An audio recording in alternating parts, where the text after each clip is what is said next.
Marmel was born in Melitopol, Czechoslovakia. At the time of the war, I was going to Masaryk High School in a nearby town, Svalova. Upon graduating from high school, I wanted to go to gymnasia.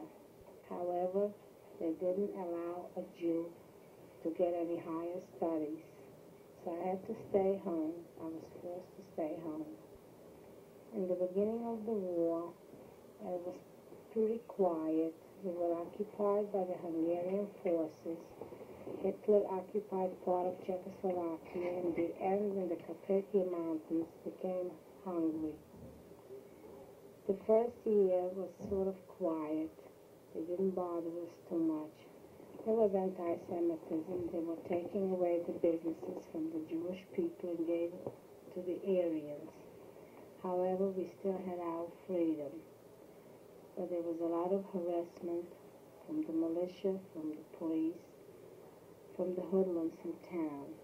They used to beat up the old men going to or from the synagogue. They used to break windows.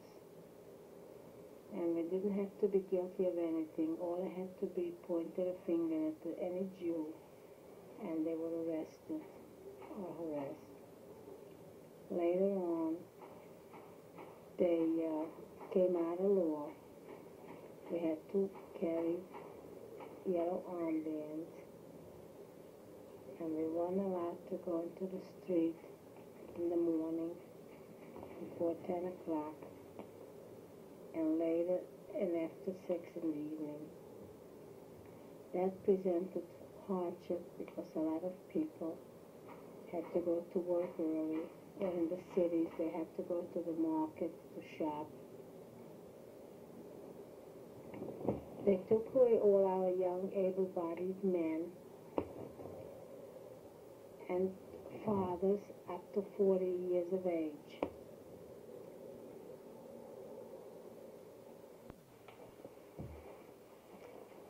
Life continued in that manner for about another year. The fear was great because we were oppressed and we had fewer and fewer rights. By then, no Jew owned their own business, and they had to see their life work and maybe their fathers and grandfathers that they built just taken away from them.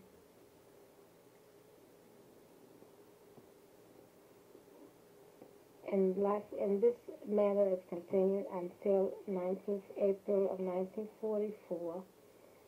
Right after Passover, they started to gather the Jews at one town at a time. They had no idea what's going to happen, where they're going. They told us we could take 40 kilograms of our possessions. And they gathered, and they took us to a Munkach, to a ghetto. The ghetto was an old brick factory.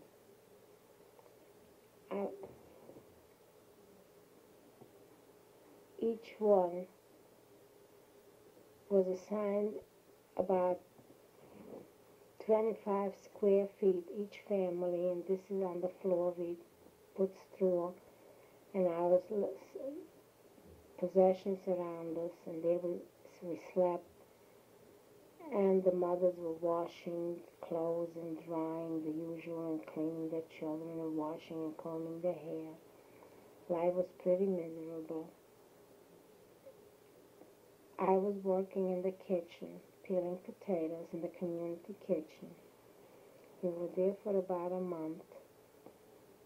And they started again taking part at a time. Trains came up. Cattle cars, and they loaded each day another transport. We didn't know where we were going. And the ghetto was emptied out. They put about 80 people into into a cattle car. And after a few days, we wound up in Auschwitz. They told us then young people to one side and mothers and children to the other. There were a lot of young Polish boys who survived to work there, the corps of Sonderkommando. They came up on the train supposedly to help us with the luggage, and some of them told us not to go with our mothers, to stay by ourselves because this way we have a chance of survival. So my mother and my little sister went to one side, and I and another sister went to another side. They came into Birkenau, the women's camp, to a block.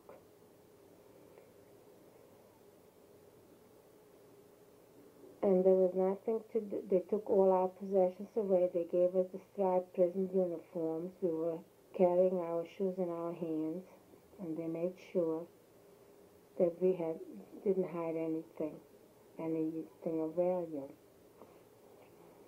They brought us into a block that we would slept 10 girls on a koya. This is what it was called like.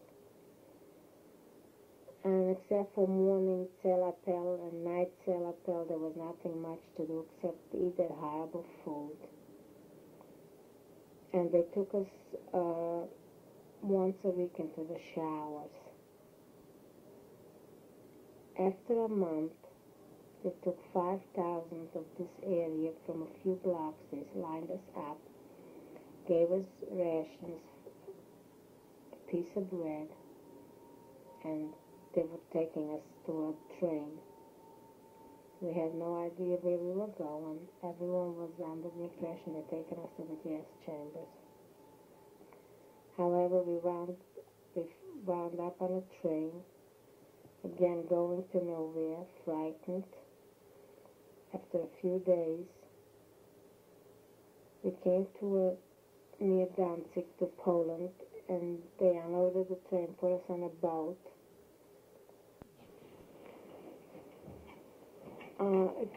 After a few hours, we came into a camp, Stutthof. We were the first prisoners there. There were some men who were arrested in Poland for criminal activities, murderers, gangsters. They were our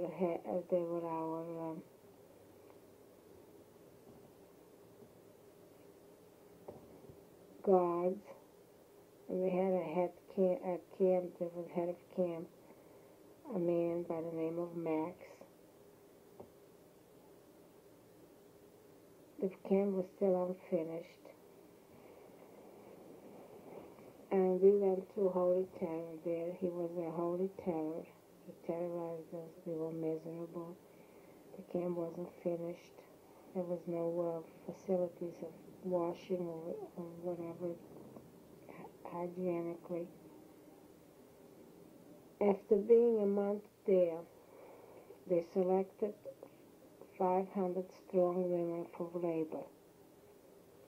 We found out later that they were building an airport because they brought 20 of them back.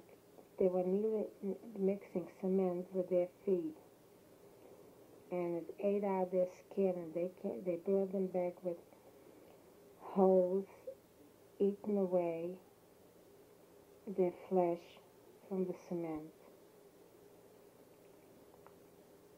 A week later, they selected another 500 women, and they took them for labor.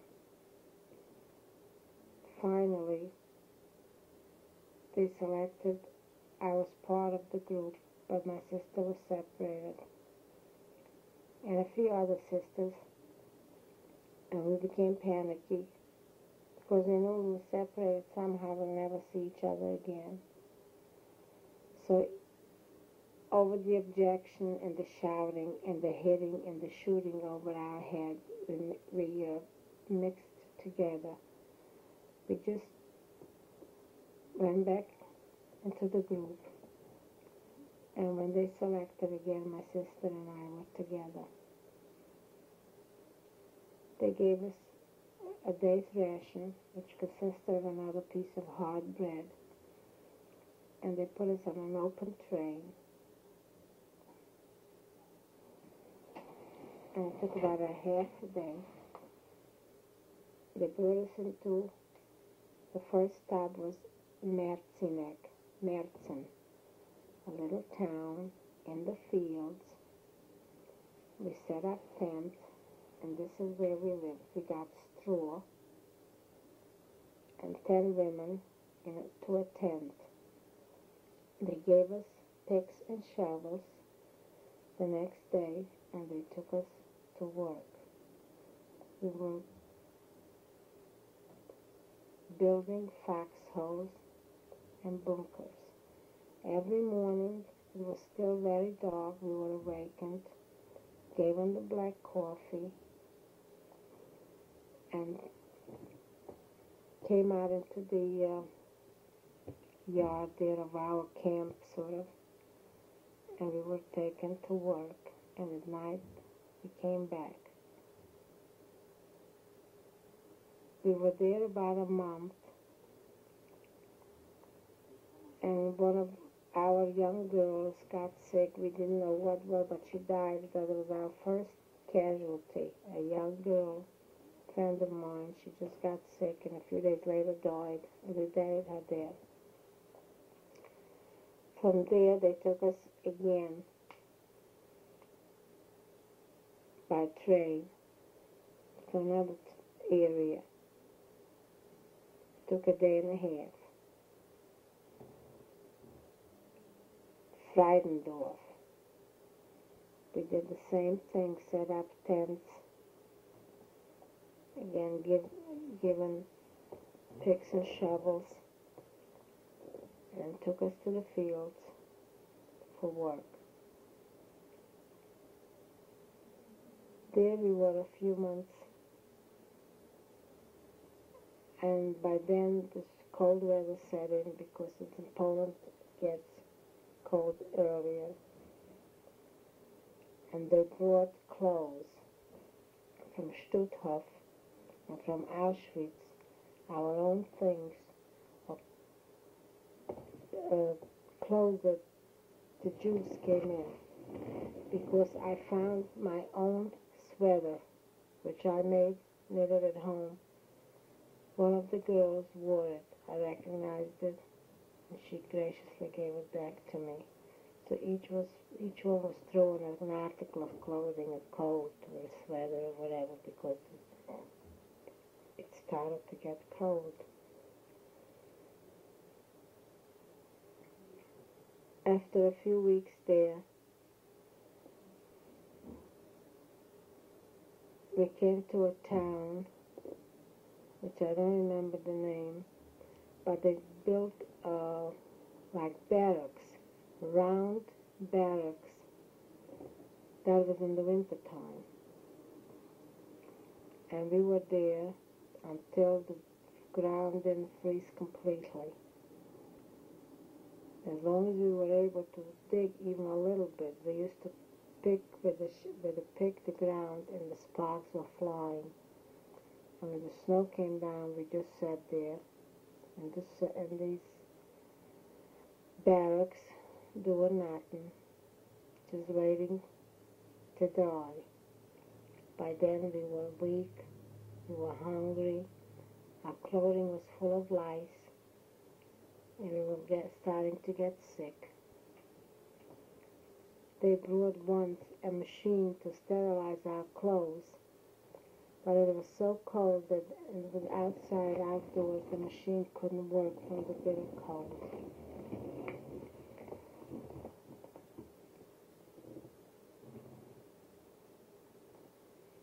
After a few months being there, we heard that the front is nearing, and we were evacuating. One morning they told us to line up.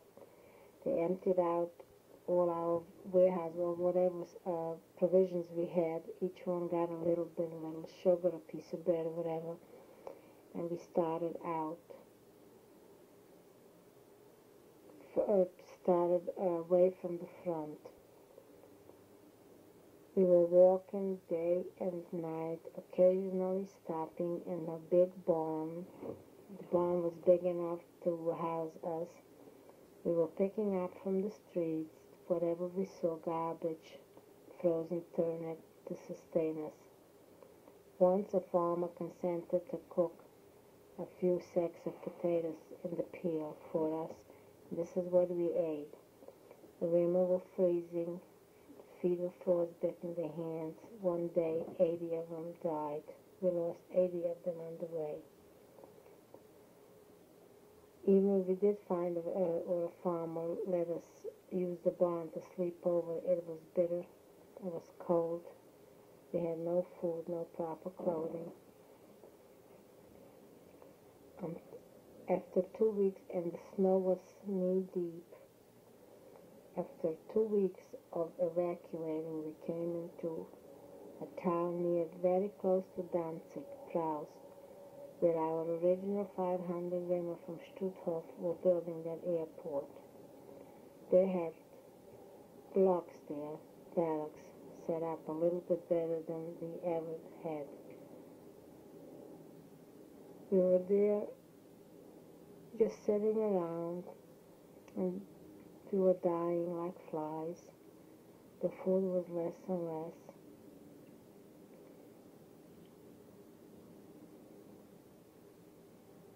And we had typhoid. There was an epidemic in the camp of typhoid. And a lot of them were dying day by day.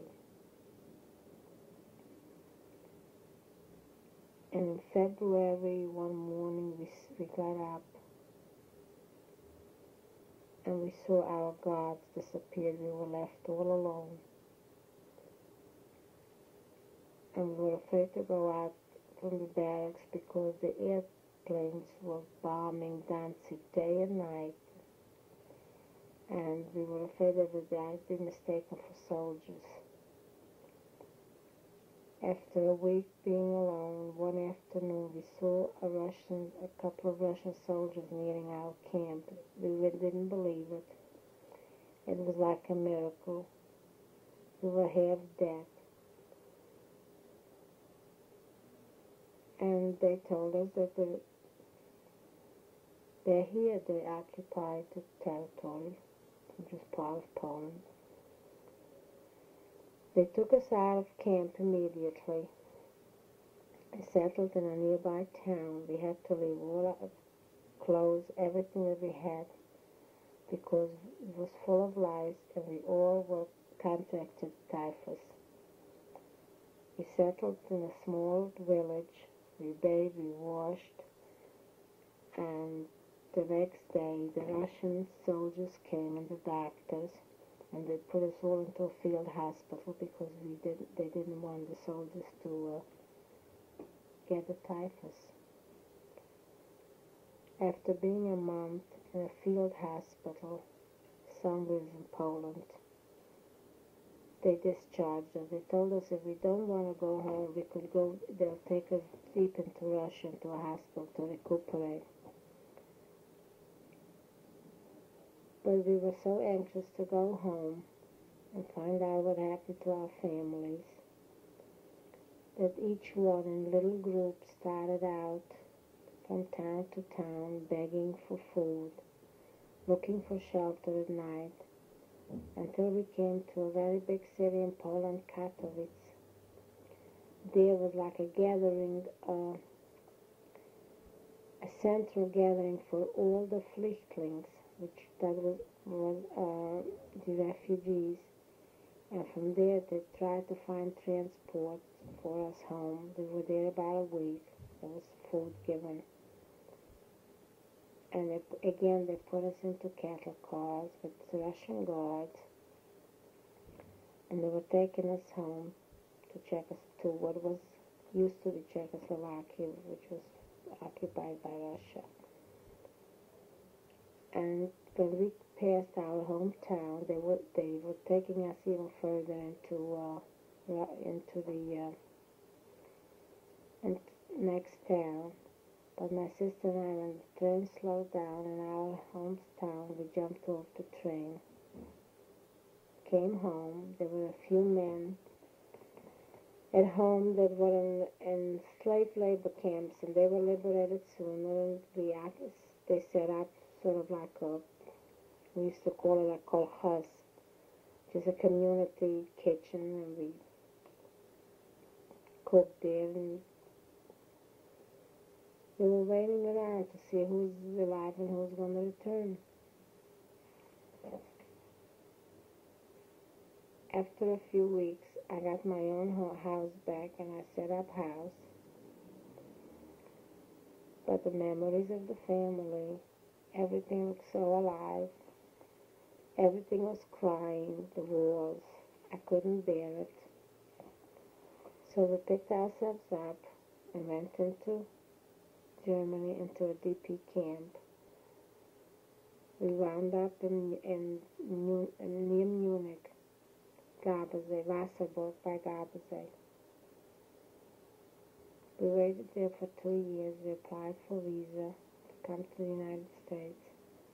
And on November 20th, 1947, we arrived. Question number 1. Name of ghetto. State dates of stay. In the following questions, give the relevant details for all the ghettos in which you were. The ghetto where I was at was Munich. We were taken there about the middle of April, 1944. That was the only ghetto that I was in. Until what year? Until the end of April. Question number 2. Where were you in the same town before the ghetto was set up? No. If not, in what places were you between September 1st, 1939, the establishment of the first ghetto you were in? Penna, Czechoslovakia. Question 3. When was the ghetto in your town set up? There was none. Question 4. What anti-Jewish actions were taken before the ghetto was established, including pogroms, state dates and details organized by Germans or others, or jointly? We weren't allowed, like I stated earlier, we weren't allowed to go out in the streets in the mornings and evenings. We had to wear yellow bands. There was vandalism, beating up of people by the Hungarians. Question 5. Did any of your family live in the same ghetto with you? Yes, my mother, my father, and my 2 sisters. Question 6. What work did you do in the ghetto? I worked in the kitchen, helping out. 7. If you were a refugee in the ghetto from another place, what was the local inhabitants' attitude towards you? We got along well with the other inhabitants. Question 8. If you stayed in your hometown, how did your townspeople view refugees from other places? With sympathy, and we helped them as much as we could. Question 9. Was it allowed to leave the ghetto at first? For how long? No, not at all. 10. Approximate size of the ghetto. 1 or more ghettos in the same town specified. There were 2 ghettos in the same city. Each one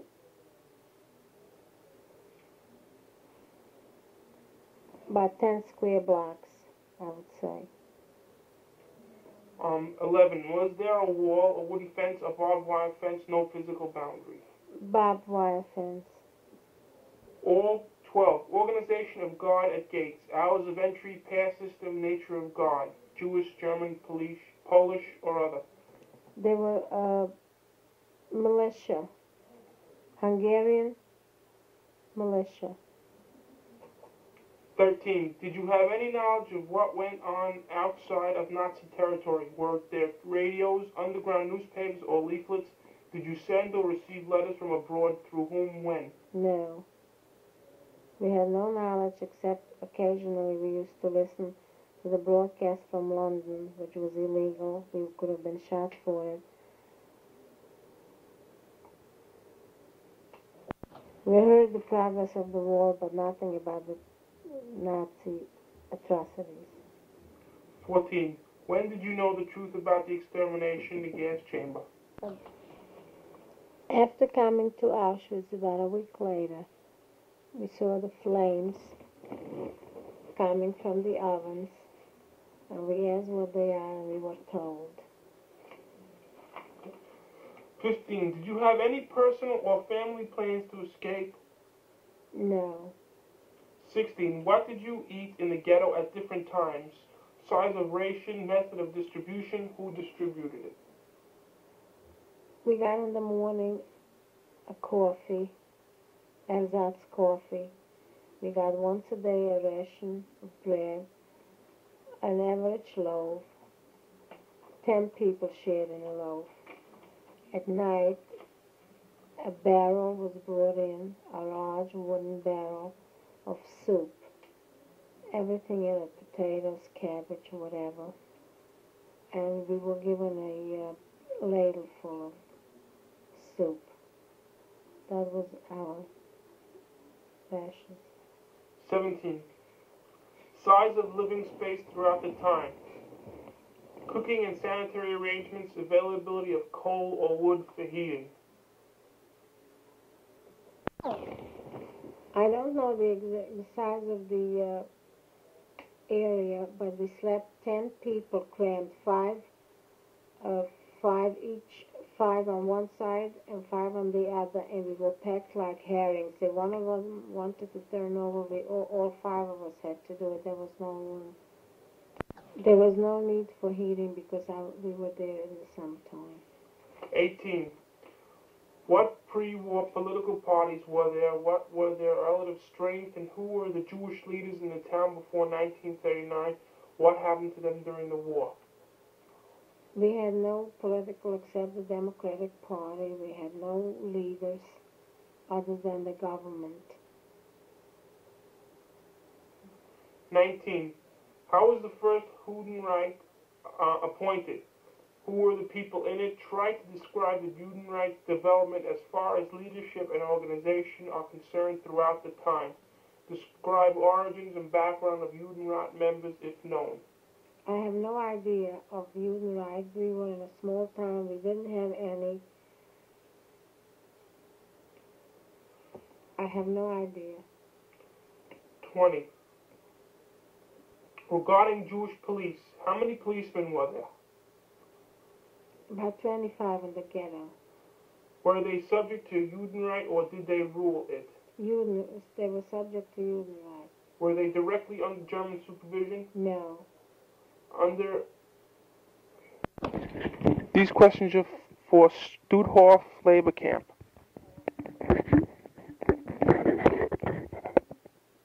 Question 1. Date of arrival at the camp, from where, by what method of transportation? About the middle of June from Auschwitz by train and boat in 1944. 2. Did you arrive alone or with members of your family? What happened to With them? my younger sister, and she resides in Israel. What happened to them? You remained together. We remained together throughout. 3. Was there a selection on arrival? Did you know what it meant? There was no selection. Question 4. Describe the location and size of the camp, its guard system. When was the camp set up? I have no idea. I have no idea when it was set up, the location, the size of it, because when they ordered us in, we were frightened. We weren't allowed to look around or go any place. They brought us to our barracks, except to come into the yard for telapel or for the food. We weren't allowed to move out there, so I have no idea. 5. Name the commanders, officers, and men that you remember. Characterize them. I only remember one of them, who was the commandant. He was a Polish criminal who was brought out of prison because of his uniform and the insignia they wore. He was a murderer, and he was our commandant. His name was Max. I don't know the second name, and I don't know anybody else. He was terrible. He was a terrible man. He was constantly beating us. He was terrorizing us. He used to make us run out of the camp within a few minutes, and we used to fall over one another. He was just horrible. 6. How many Germans got at the camp? How many non-Germans? Were the Germans SS or did they belong to other units? I have no idea of how many the German guards were SS. 7. Do you remember incidents that could be used to accuse individual Nazis of war criminals? No. 8. What was the composition of the inmates? Number, ages, sex, Jews and non-Jews, towns or areas of origin? There were approximately 5,000 in camp. We were the first ones, but later on they brought in Latvian Jews, about 1,000 women. So we were about 6,000, mostly Jewish women,